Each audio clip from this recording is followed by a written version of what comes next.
IAS और विदेशी मामलों के जानकार वीकेएस रे से एशियन न्यूज ने खास बातचीत की है। क्या कुछ उन्होंने कहा है वो सुन लीजिए। विश्व में शांति हो ऐसा सब लोग कहते हैं, लेकिन इन दिनों जो बड़े देश हैं वो भयानक युद्ध में फंसे हुए हैं।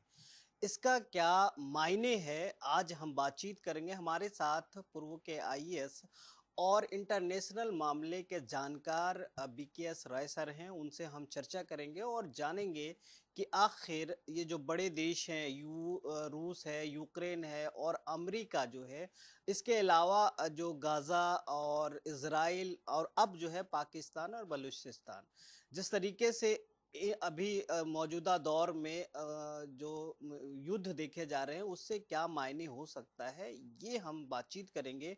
और क्या तीसरे विश्व युद्ध की ओर ये हम लोग बढ़ रहे हैं और कैसे शांति स्थापित होगा, इन मुद्दों पर बातचीत करेंगे। सर, पहले तो आपका बहुत बहुत स्वागत है। ये जो युद्ध देखे जा रहे हैं अभी, क्योंकि पाकिस्तान, बलूचिस्तान और रसिया, यूक्रेन, अब जो है अमेरिका का हस्तक्षेप सभी पे है लगभग। क्या तृतीय विश्व युद्ध की ओर बढ़ रहे हैं? जो हालात दुनिया में है वो अत्यधिक भयानक है।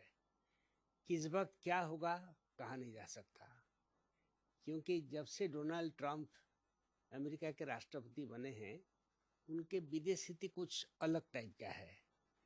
जब यूक्रेन युद्ध चल रहा था, उनके जो पूर्वाधिकारी जो बाइडेन, जो डेमोक्रेटिक पार्टी के प्रेसिडेंट थे, उन्होंने भरपूर यूक्रेन का साथ दिया, वो हथियार भेजा, पैसा दिया, ट्रेनिंग देने के लिए सारे सामग्री प्रदान किए, साथ साथ यूरोप भी।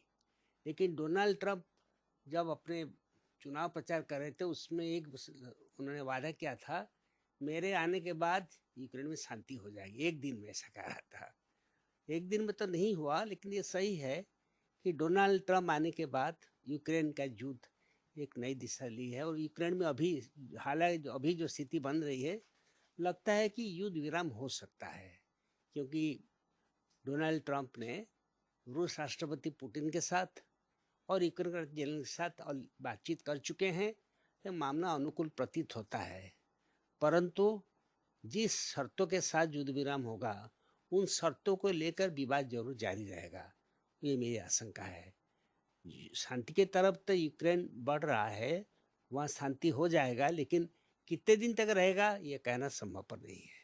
अगर हमास और गाजा की बात करें तो ये युद्ध कब तक खत्म होगा, क्योंकि नुकसान बहुत हो चुका है।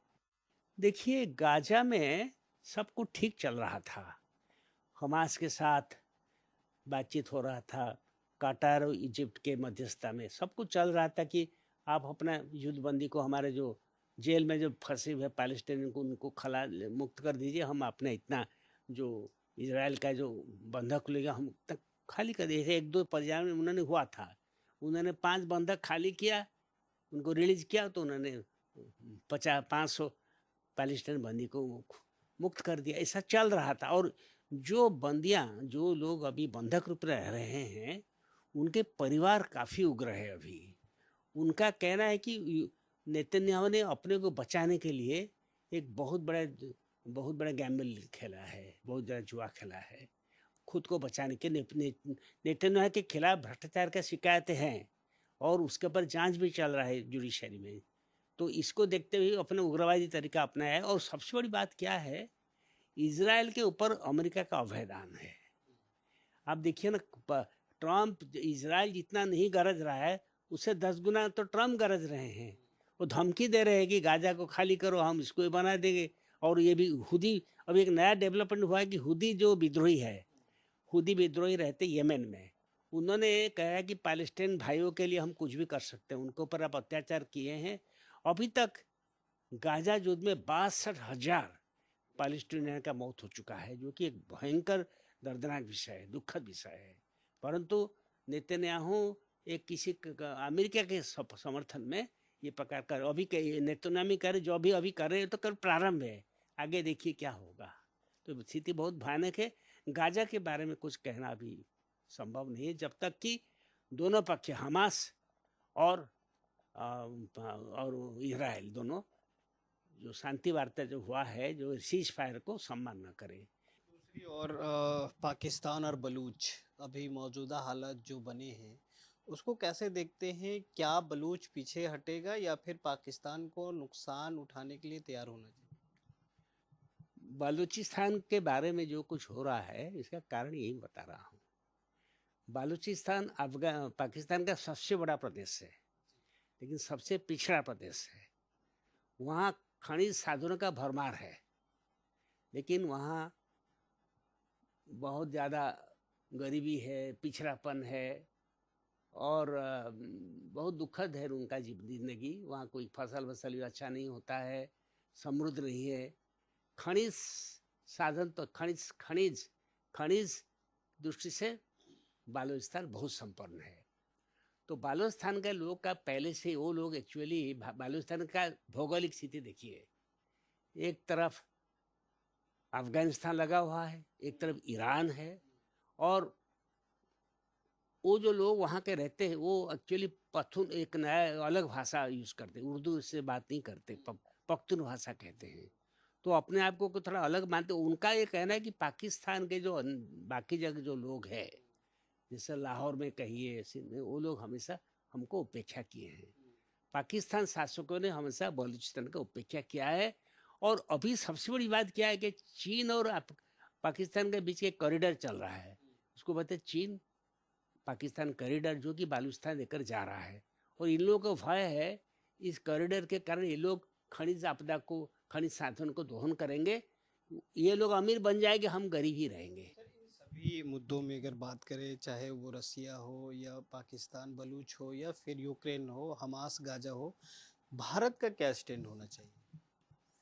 देखिए, भारत का जो अभी जो दृष्टिकोण है ये कूटनीति से भरा है।